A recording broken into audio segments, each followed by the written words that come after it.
kubohorwa ku bwoko bw'Imana, uko ubwoko bw'Imana buzabohorwa bwa nyuma. Abantu benshi bari kubivuga, cyane cyane bari mu kuri, abazi ijambo ry'Imana bya nyabyo, bazi ukuri, bose banyotewe no kubona ubwami bw'Imana buza. Ibyo rero bikazaba ari ukubohorwa k'ubwoko bw'Imana bwa nyuma, kuko nta bundi gucakara buzigira bwongera kubaho kuva mu gihe cy'Abasiriya ukajya mu Babyloni, ukavayo ukajya mu Bapesi, Abagereki, Abaroma, no kugeza uyu munsi mu gihe cy'Amerika. Ubwo buretwa buzaba burangiye umwami Kristo naza kubohora abantu be. Turebe rero uko byifashe aho turi, ibizaza n'igihe gisigaye n'ikijambo ritubwira. Tuzi neza ko abantu benshi barabinyotewe, benshi bafite ijambo baryanditseho, barategereje, barabinyotewe, baravuga bizaba ryari, biri hafi kuba se, cyangwa se ntibizaba, cyangwa se bizatinda, bigeze gute. Muri uyu munsi tugiye kuganira ukuntu hariho gahunda ya Satani mu isi, ariko hakabaho n'ubuhanuzi bw'Imana.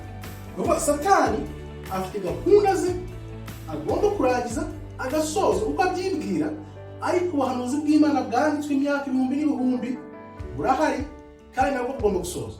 Ni ukuvuga ngo kimwe muri byo ni ikinyoma.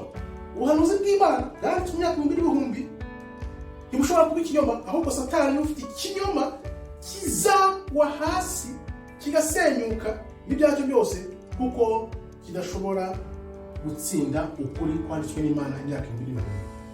Abantu benshi rero barimo baribaza se imperuka yaje, imperuka izaza ryari, izaba umunsi uyu n'uyu.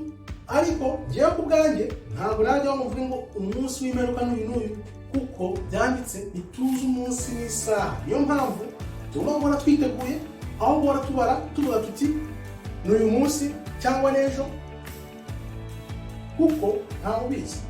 Ahubwo icyo twashobora gukora n'iki, twareba ibimenyetso bitwereka, bituganisha kuri uwo munsi, ukamenya kubara ibyo bimenyetso, uratuza ukizita ku ijambo ry'Imana n'umutima wawe wose n'ubwenge bwawe bwose, ukarikunda ukaryumva, kuko uko ibihe bigenda byegera uwo munsi niko abantu b'Imana nabo bagenda bahishurwa byinshi, n'abasatani nabo bagenda bajya mu buyobe kurushaho. Dusome rero muri Matayo 24:6 uko Imana itubwira tugomba gutegereza. Uko tugomba gutegereza, Matayo 24:6: muzumva iby'intambara n'impuha z'intambara, mwirinde mudahagarika imitima, kuko bitazabura kubaho. Ibi byose bizabaho, ariko imperuka izaba itaza. Ni ukuvuga ngo ibi bihe turimo nibyo tugenda dusatira, nizo mpuha, amakuba byagiye bivugwa igihe kirekire bigomba kubanza kubaho kugira ngo imperuka ize. Ariko ubundi ngiye kubwanyu ko mbibona, ntabwo imperuka izazanwa n'Imana ngo ibiture hejuru. Imperuka izazanwa na Satani n'ibyo bibi akora ubwoko bw'Imana n'isi muri rusange. Ibyo nibyo bizatera uburakari Imana kugenda birushaho kuba bibi, kubera ko umugambi wa Satani ari mubi. Ni ukuvuga uko ugenda uzamuka niko uzagenda kurushaho kuba mubi, ushyira abantu, yaba abantu basanzwe cyangwa se abantu b'Imana, mu kaga, kuko umugambi wa Satani nta muntu n'umwe ufitiye ineza muri gahunda zabo. Ni ukuvuga ngo uwo mugambi niwo ubangamiye Imana, kandi niba barushaho gukora akaba bigenda birakaza Imana. Ni ukuvuga ngo Imana izagera no igira uburakari bwayo, ize isenye izo gahunda zose za Satani ziri kugenda ziganza mu isi. Wibuke ijambo riratubwira ngo iyo minsi izo kubitaragabanijwe nta cyaremwe gihumeka cyari kurokoka. Reka turebe rero uko bizagenda. Ikimenyetso cya nyamaswa nicyo kizabirangiza, kuko abantu bamara gufata icyo kimenyetso cya nyamaswa, hazaba hari abantu ba Satani n'abantu b'Imana bigaragarira buri wese. Ntabwo umuntu azaba agijinganya. Nkabangira ni rero ikimenyetso cya nyamaswa nikimara kugera mu bantu, ntawe uzaba ukijinganya cyangwa ugashidikanya avuga ati ese uyu yaba ari uwa Satani cyangwa ari ku ruhande rw'Imana. Nta gushidikanya uzaba kukiriho. Abantu rero ibyo batekereza kubohorwa k'ubwoko bw'Imana babitegerezaho iki? Abantu benshi banyotse nuko biba vuba vuba, Imana ikigaragaza, Satani agatsindwa, abantu bakajya mu mudendezo. Ariko ntabwo twabyihutisha ngo tuvuge ngo bisigaje iminsi minini. Ihangane, ni ukwihangana. Benshi baravuga bati hazaza ibintu bizatuka mu ijoro bizafata abantu bikabajyana, abandi bakavuga bati igihugu cy'isezerano muri Amerika, abandi bakavuga bati tuzajya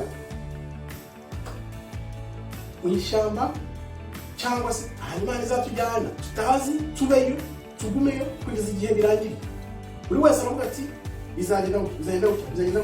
Ariko reka twihangane ko tuzagize igihe bikigaragaza, bikazagaragara neza abantu bamaze gufata icyo kimenyetso cya nyamaswa, nibwo twazatangira kuvuga tuti noneho ya minsi iregereje koko iregereje. None rero bizagenda gute kugira ngo umuntu abeho mu gihe ikimenyetso cy'inyamaswa kizaba giciwe hirya no hino mu isi? Kuko wibuke mu Byahishuwe baratubwira ngo ntawe uzabasha kugura cyangwa agurishe adafite umubare, izina cyangwa ikimenyetso cya nyamaswa. Ibyo uko ari bitatu ushobora kuzaba ufite kimwe muri byo, nibwo uzaba wemerewe kugura cyangwa kugurisha ikimenyetso, umubare cyangwa izina rya nyamaswa.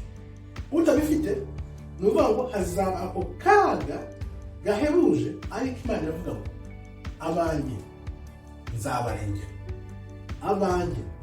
Ni ukuvuga Imana ifite uburyo izabikora ikarengera abantu bayo. Niyo mpamvu tugomba kwiringira Imana, kuko byanze bikunze ijambo ry'Imana rirasoza. Turebe rero ni gute dushobora kumva ukuza kw'amakuba y'imperuka no kubohorwa n'ubwoko bw'Imana.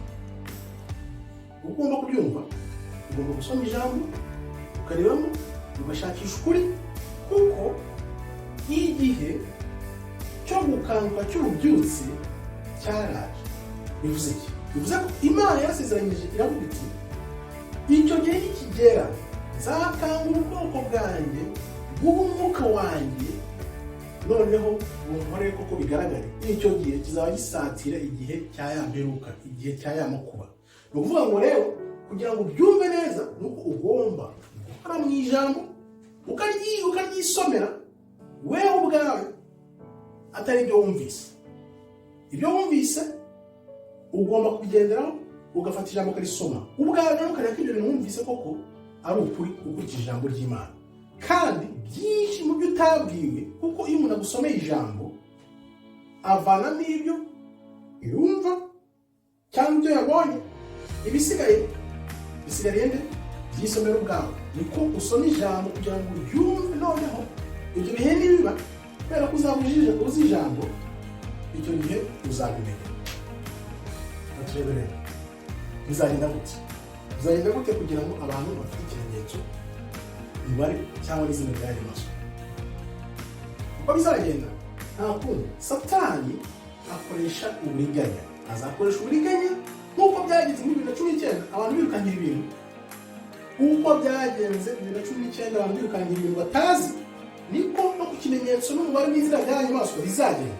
Kuko ririya byari igerageza byo kugira ngo Satani arebe ko ibyo yibwira uko yashuka abantu bishoboka gutya.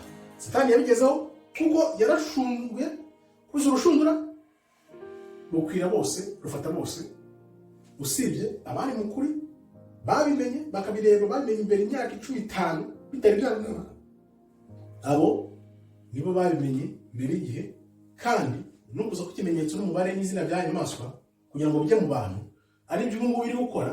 Satani uko akora ko nababwiye, azababwira ati ntimureba ibintu byasuye mu buryo bimeze uko byari bimeze mbere.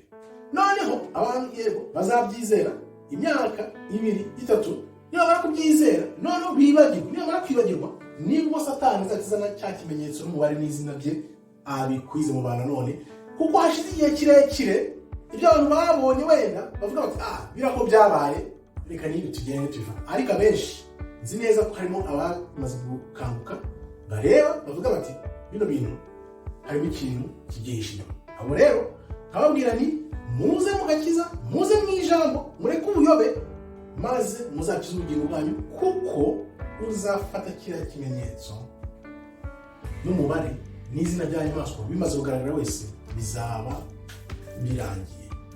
Ngaho rero kiza ubugingo bwawe kugira ngo uzabone ubugingo bw'iteka buhoraho iteka ryose Imana yakugeneye. Murakoze rero, Imana ikomeze ibarinde. Shalom, shalom, shalom.